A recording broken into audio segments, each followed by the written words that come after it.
আল্লাহ তাআলা বলেছেন ইয়া আইয়ুহাল্লাযীনা আমানু ইযা নুদিয়া লিস-সালাতি মিন ইয়াউমিল জুমআতি ফাসআউ ইলা যিকরিল্লাহি ওয়া যারুল বাই'।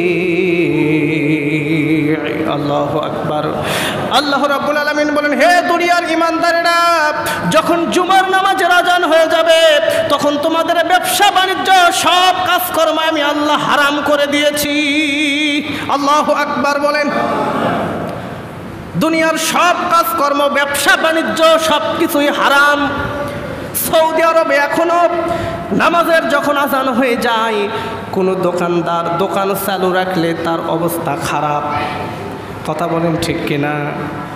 সৌদি আরবে যারা গিয়েছেন, আজান হবার পরে কোনো ব্যবসায়ী, কোনো দোকানদার দোকান খুলে আর বসে থাকতে পারবে না।